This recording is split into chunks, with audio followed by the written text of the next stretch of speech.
2024ರ ಶ್ರೀ ಕೋಟೆ ಮಾರಿಕಾಂಬಾ ಜಾತ್ರಾ ಮಹೋತ್ಸವದ 3ನೇ ದಿನಕ್ಕೆ ಕಾಲಿಟ್ಟಿದೆ. ದೇವಿಗೆ ವಿಜೃಂಭಣೆಯ ಪೂಜೆ ವಿಧಿವಿಧಾನಗಳು, ಪೂಜಾ ಕೈಂಕರ್ಯಗಳು ಕೂಡ ನಡೀತಾ ಇದೆ.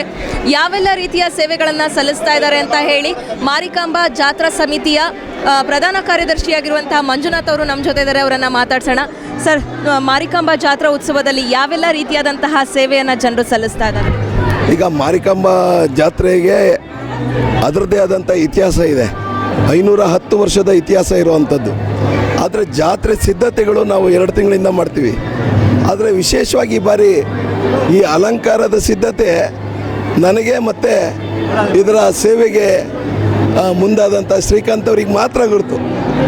ಅವರು ಮುಂಚಿತವಾಗಿ ಹೇಳಿದರೆ, ಮಂಜಣ್ಣ ಯಾರಿಗೂ ಈ ವಿಚಾರನ ಹೇಳೋದು ಬೇಡ, ಸೀಕ್ರೆಟ್ ಆಗಿರಲಿ, ಈ ಬಾರಿ ಹೂವಿನ ಅಲಂಕಾರ ನಂದೇ ಇರುತ್ತೆ ಅಂತ. ನಾನು ಸಹ ಕಮಿಟಿಲಿ ಹೇಳಿರಲಿಲ್ಲ. ಕಮಿಟಿಲೂ ಸಹ ಯಾರ್ದು ಅಲಂಕಾರ ಅಂದರೆ ನಾನು ಮಾಡಿಸ್ತೀನಿ ಅಂತ ಹೇಳಿದ್ದೆ. ಆದರೆ 1.5 ತಿಂಗಳಿಂದ ಬೆಂಗಳೂರಿನಿಂದ ಒಂದು ತಂಡ ಬಂತು. ಅವರು ಇದನ್ನೆಲ್ಲ ನೋಡಿಕೊಂಡು, ಗಾಂಧಿ ಬಜಾರೆಲ್ಲ ನೋಡಿಕೊಂಡು, ಸರ್ವೆ ಮಾಡಿಕೊಂಡು ಆಮೇಲೆ ಮತ್ತೆ ಹೋಯಿತು. ಅದಲ್ಲದೆ ಶ್ರೀಕಾಂತ್ ಅವ್ರಿಗೆ ಯಾಕೋ ಸಮಾಧಾನ ಆಗಿಲ್ಲ. ಮತ್ತೆ ಇನ್ನೊಂದು ತಂಡನ ಕಳಿಸಿದ್ರು. ಅವರು ಬಂದು ಗಾಂಧಿ ಬಜಾರು ಇಲ್ಲಿ ಎಲ್ಲವನ್ನ ವಿಡಿಯೋ ಮಾಡಿದ್ರು. ಎಲ್ಲೆಲ್ಲಿ ಏನೇನು ಬರಬೇಕು, ಹೇಗಿರಬೇಕು, ಈ ಥರದ್ದೆಲ್ಲ ಪ್ಲ್ಯಾನ್ ಮಾಡಿ ಸತತವಾಗಿ 12 ದಿನ ಈ ಅಲಂಕಾರ ನಡೆದಿದೆ. ಫಸ್ಟು 20 ಜನರ ತಂಡ ಬಂತು. ಅವರು ಸ್ಕೆಲಿಟನ್ಗಳನ್ನೆಲ್ಲ ನಿರ್ಮಾಣ ಮಾಡಿದ್ರು. ಅದಾಗಿ 4ನೇ ದಿನಕ್ಕೆ ಮತ್ತೆ 20 ಜನ ಬಂದರು. ಕೊನೆಯ ಹಂತಕ್ಕೆ ಮತ್ತೆ 20 ಜನ, ಒಟ್ಟು 60 ಜನರು ಇದನ್ನು ಅತ್ಯಂತ ಯಶಸ್ವಿಯಾಗಿ ಇದಕ್ಕೆ ಕಬ್ಬು, ಆಮೇಲೆ ಬೆಲ್ದಣ್ಣು, ಅರಿಶಿನ, ಕುಂಕುಮ, ಬಳೆಗಳು ಇವೆಲ್ಲ ನ್ಯಾಚುರಲ್ಲು, ಆರ್ಟಿಫಿಷಿಯಲ್ ಅಲ್ಲ. ಹಾಗೆಯೇ ಹಣ್ಣುಗಳು, ಅದು ಏನು ಡ್ರ್ಯಾಗನ್ ಫ್ರೂಟ್ಸ್ ಇರ್ಬೋದು, ಆಮೇಲೆ ಸೇಬು, ಕಿತ್ತಳೆ ಹಣ್ಣು, ತೆಂಗಿನಕಾಯಿ, ಈ ಥರದ್ದೆಲ್ಲ ಹಣ್ಣುಗಳು. ಅದಲ್ಲದೆ ಹೂವು, ಅದು ಕೊನೆಯ ದಿನಕ್ಕೆ ಬಂತು. ಆ ಹೂವಿನ ಅಲಂಕಾರ ಮಾಡೋದಕ್ಕೇ ನ್ಯಾಚುರಲ್ ಹೂಸು. ಅದಕ್ಕೆ ಹೆಚ್ಚು ಕಮ್ಮಿ 48 ಗಂಟೆಗಳ ಕೆಲಸ ನಡೀತದು. ಮತ್ತು ಹಗಲು ರಾತ್ರಿ ಶಿಫ್ಟಲ್ಲಿ. ನಾನು ರಾತ್ರಿ ಒಂದು ಸತಿ ಬಂದು ನೋಡ್ಕೊಂಡು ಹೋಗ್ತಿದ್ದೆ ಅವ್ರಿಗೆ ಏನೇನು ವ್ಯವಸ್ಥೆ ಬೇಕು ಅಂತೇಳಿ. ಇಡೀ ಕರ್ನಾಟಕ ರಾಜ್ಯದ ಇತಿಹಾಸದಲ್ಲಿ ನನಗೆ ಗೊತ್ತಿರೋಂಗೆ ಇದುವರೆಗೂ ಯಾವುದೇ ಜಾತ್ರೆಯಲ್ಲಿ ಈ ಥರದ ಅಲಂಕಾರ ನಡೆದೇ ಇಲ್ಲ. ಲಕ್ಷ ಸಂಖ್ಯೆಯಲ್ಲಿ, ಲಕ್ಷ ಅಲ್ಲ, ಈಗ ಕೋಟಿ ಸಂಖ್ಯೆಯಲ್ಲಿ ಈ ಅಲಂಕಾರ ವೈರಲ್ ಆಗಿದೆ. ಅದನ್ನು ನೋಡಿಕೊಂಡು ಜನ ತಂಡೋಪತಂಡವಾಗಿ ಬರ್ತಿದ್ದಾರೆ. ಅಲಂಕಾರದ ಬಗ್ಗೆನೇ ಅತ್ಯಂತ ಅದ್ಭುತವಾದಂಥ ಕಲ್ಪನೆ ಇಟ್ಕೊಂಡು ಶರವಣ ಅಂತ ಬೆಂಗಳೂರಿನವರು, ಆಮೇಲೆ ತೆಂಗಿನ ತಟ್ಟಿಗಳನ್ನು, ಈ ಥರದ್ದು ಎಲ್ಲವೂ ನಮ್ಮ ಪರಿಸರಕ್ಕೆ ಪೂರಕವಾದಂಥ ವಸ್ತುಗಳನ್ನು, ಹೂಗಳನ್ನು, ಮತ್ತು ಲೈಟಿಂಗ್ಸು, ನಮ್ಮ ಲೈಟಿಂಗ್ಸು ಎಲ್ಲ ಮುಚ್ಚೋಗ್ಬಿಟ್ಟಿದೆ. ಆ ಥರದ್ದು ವಿಶೇಷವಾದಂಥ ವ್ಯವಸ್ಥೆಯನ್ನು ಅಳವಡಿಸಿ ಇದನ್ನು ಮಾಡಿದ್ರು. ಅವ್ರಿಗೆ ನಾವು ಸತಿ ಹೇಳಿದಾಗಲೂ, ಮಂಜಣ್ಣ ದೇಣಿಗೆ ಅಂತ ಹೇಳ್ಬೇಡಿ, ನನ್ನ ಸೇವೆ ಅಂತ ಹೇಳಿ ಅಂತಾರೆ. ಅಂದರೆ ನಾನು ತುಂಬ ಸತಿ ಹೇಳ್ತೀನಿ, ತುಂಬ ಕಾರ್ಯಕ್ರಮದಲ್ಲಿ ಹೃದಯವಂತ ಶ್ರೀಕಾಂತ್ ಅಂತಲೇ ಹೇಳ್ತೀನಿ ಯಾವಾಗಲೂ. ಇವತ್ತು ಸಹ ಆ ದೇವಿ, ನಿನ್ನೆ ಅವರು ಶ್ರೀಮತಿಯವರು ಬಂದಿದ್ದರು. ಅವರು ಮಡ್ಲಕ್ಕಿ ಎಲ್ಲ ಕೊಟ್ಟು ಪೂಜೆನ ಸಲ್ಲಿಸೋದ್ರು. ಹಾಗಾಗಿ ಅವರು ಈ ಹೂವಿನ ಅಲಂಕಾರಕ್ಕೋಸ್ಕರನೇ ಸುಮಾರು 6ರಿಂದ 7 ಸತಿ ಭೇಟಿ ಕೊಟ್ಟಿದ್ದಾರೆ. ಅಲ್ಲಿ ಬರೋದು, ನಾನು ಅವರು ಡಿಸ್ಕಸ್ ಮಾಡೋದು, ಮತ್ತೆ ಹೋಗೋದು. ಅಲಂಕಾರ ಸ್ಟಾರ್ಟ್ ಆದಮೇಲೂ ಅವ್ರು ಕೊನೆವರೆಗೂ ಇರ್ತಾರೆ ನಮ್ಮ ಜೊತೆಗೆ.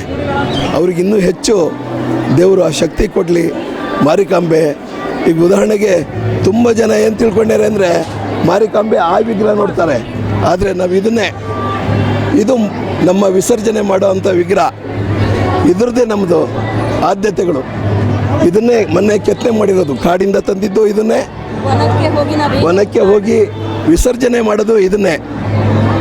ಹಾಗಾಗಿ ಆ ದೊಡ್ಡ ವಿಗ್ರಹದ ಮುಂದೆ ನಮ್ಮ ಸಾಂಪ್ರದಾಯಿಕವಾದಂಥ ಮೂರ್ತಿ ಇದು. ಇದಕ್ಕೆ ಹೆಚ್ಚು ಪೂಜೆ ಸಲ್ಲಬೇಕು. ಬಟ್ ನಮ್ಮಲ್ಲಿ ಒಂದು ಸ್ವಲ್ಪ ಆ ಥರದ್ದು ಜನರಿಗೆ ರೀಚ್ ಆಗಲಿ ಅಂತೇಳಿ ಮಾಡಿರೋವಂಥದ್ದು. ಹಾಗಾಗಿ ಕಳೆದ ಮಂಗಳವಾರ ಗಾಂಧಿ ಬಜಾರ್ ತವ್ರ ಮನೆಯಲ್ಲಿ ಪೂಜೆ ಪ್ರಾರಂಭ ಆಗುತ್ತೆ. ಬೆಳಗ್ಗೆ 4:45 ಬ್ರಾಹ್ಮಿ ಮುಹೂರ್ತದಲ್ಲಿ ನಾವು ಪೂಜೆಯನ್ನು ಪ್ರಾರಂಭ ಮಾಡ್ತೀವಿ.